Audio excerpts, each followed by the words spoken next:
promise and come on live even though I am so exhausted. And like I said in my previous video yesterday morning in the live session, I said I was going to be working 3 nights in a row, so today is the second of 3. And so even though I'm so tired and kind of sleepy, I still decided that hey, I had to keep my promise, and here I am.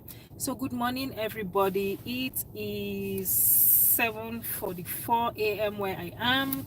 Just clocked out and I'm in the parking lot, and I am here to give an kind of a recount of what my night shift was.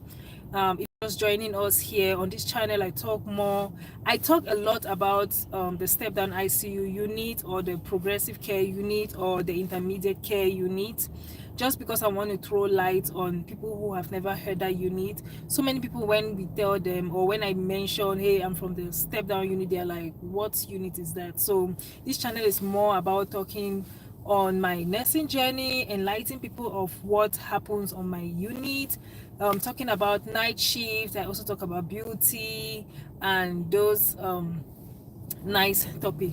Now, a continuation of my shift. Last night, I honestly would say it was exhausting. And you know, the funny thing is, we had more nurses, most especially just one nurse more. So we had just 3 patients each for one nurse, just because we had more nurses. I'm not saying that this is the norm, this is the usual. Matter of fact, I think that this hardly ever happens. I'm not sure why we had more nurses tonight. So we ended up having 3 patients. Anyways, all my patients were kind of like oriented times 0. I was just telling myself, like, they all look like cousins, because they were all like, they didn't even know what was going on around them. They didn't even know, they were not even opening their eyes.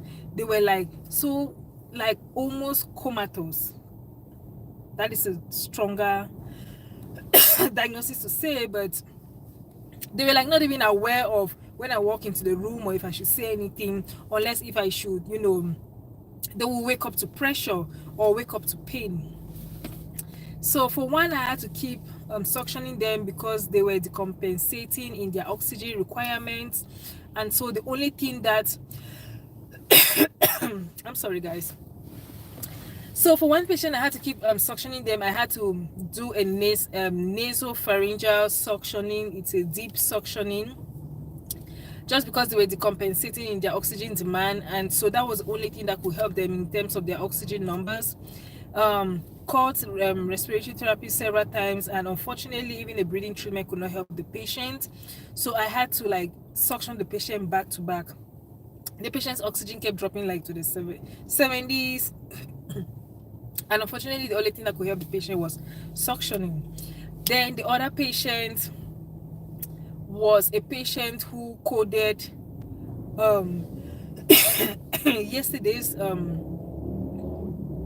yesterday morning. The patient coded a code blue, and so the patient was brought to the step down unit because the patient's oxygen needs or demands actually increased. So when they did the labs, it turned out that the patient was hypercapnic, or the carbon dioxide of the patient was so high, so the patient had to be switched to a BiPAP.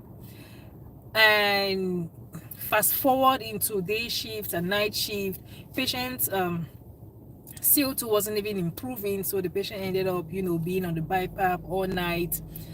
Patient started becoming restless like a couple of hours into my shift.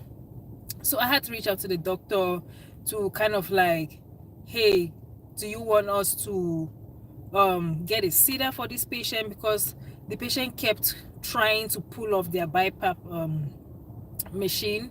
So I reached out, and the doctor was like, hey, we cannot give the patient she said she didn't want to give the patient a sedative because the patient's respiration is already kind of compromised. But at the end of the day, she ended up giving a sedative for the patient, Ativan, because the patient could not get restraints. Just because the patient is on BiPAP, it's not safe for a patient on BiPAP to be on restraint. a sitter. We were not privileged to have someone to come and sit for this patient, so the patient ended up getting a sedative. By sedative I mean I had to push the patient out even. So that kept the patient calm. The patient slept all night, but sometime towards the end of the shift the patient started becoming restless again, but hopefully family was going to come and the patient is going to be more with it. The patient is going to be less restless and not tending to want to pull out their BiPAP machine. The next patient I had was a patient that was transferred to the med-surg floor just because the patient's oncoming diagnosis into the hospital had already been resolved, and so the patient was just there just because kind of like the patient was on restraints, and so we had to downgrade the patient to the med-surg floor. So immediately this patient was downgraded to the med-surg floor, I got another patient in that same room after the room has been cleaned and all of that, of course. And this patient that was coming into this room was kind of like up, I don't want to say up thunder, but the patient was like oriented to zero. The patient ended up on the med-surg floor. They had to call a code on the patient, a react on the patient, because the patient's heart rate increased to the 170s. The patient ended up receiving one blood. The patient's ammonia was elevated. The patient was not even waking up, not even opening their eyes. Like, she was moving, she was restless in bed, but she was not opening her eyes. She was kind of having encephalopathy because of that elevated ammonia. She wasn't safe to take any oral meds or food, anything through the mouth.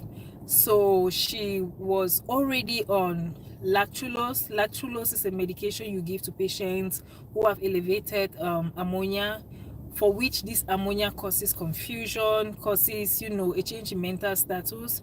So the what the lactulose does is it helps the patients to go number 2, and in that case when they keep pooping out all that ammonia, and so it helps in the mentation status of the patient. So because this patient was not safe to receive any oral medication or anything by mouth, I had to end up giving this patient a lactulose enema. Now, between the patient that I had to keep suctioning back and forth, the patient that I had on BiPAP who was pulling off her BiPAP, and this patient that I gave an enema, and the patient was just so restless in bed, like turning all over the place. And I had to keep cleaning this patient because the patient kept pooping after the enema. It was just a chaotic night. Even though it seemed like from the beginning of the shift it was going to be a chill shift just because we all had one patient less, but it turned out to be so busy, like so busy. And this was not only for my own group of patients. I noticed, or we all noticed, all the nurses on my floor, we all noticed that all our patients, 3 each per nurse, we all noticed that all our patients were kind of like I don't want to say demanding in the sense of like physical demanding, but they were just medically demanding. Like, it was either they were calling for something, or maybe the vital signs were tanking, and you have to go in the room and attend to the patients. Like, we all kept walking back and forth. I even had to take a late break. My lunch break, I took a late one at about 4 a.m. just because it was so busy. And I ended up not even finishing giving my patient the second unit of blood because it was just so busy that I didn't have the time to go pick up the blood, come and do verification and then start the blood, stay in the room. I'm not saying that I couldn't do it, but I was so busy with other patients in terms of the respiration. Always remember your ABCs. Airway, breathing will always come above circulation. And besides, the patient who had received the first unit of blood and who was pending the second unit of blood, the hemoglobin was already kind of stable, borderline, but they just wanted another unit of blood to be transfused just because the patient was also having like bleeding. But as at the time when I assessed the patient wasn't having any active signs of bleeding, but they were just kind of like being on the safe side, so that if I thought the patient should start bleeding sometime in the future, then hopefully the hemoglobin is not going to drop as much. Because as at shift change or before the first unit of blood, the patient's hemoglobin was like a 5, like borderline 4 to 5, and so that was kind of like a telltale sign that this patient needed blood transfusion. Now vital signs were very stable for this patient, thank God, so that was something I didn't have to worry. The patient's heart rate became normal, so the patient was sinus rhythm all through my shift. And so for me, I feel like the big thing for my shift last night was just more so oxygen demand and the mentation status of my patient. Mentation status, I don't want to say it was that big of a deal. It's just the fact that they were not talking, and they weren't aware of their surrounding, and all of that was kind of like a big deal in quotes. But for me, that was the sort of patient population or group that I had. So it was more so like mentation, as well as like oxygen needs, blood transfusion, enema, and all that beautiful stuff. So I'm very glad that I had a good set. We had an amazing shift of nurses last night. We were all helping each other, so it was less cumbersome on one particular nurse. We were all just pitching in and helping each other. So that was my step down unit night shift last night. Again, I would say that this is the normal kind of patient population that we receive on the step down unit.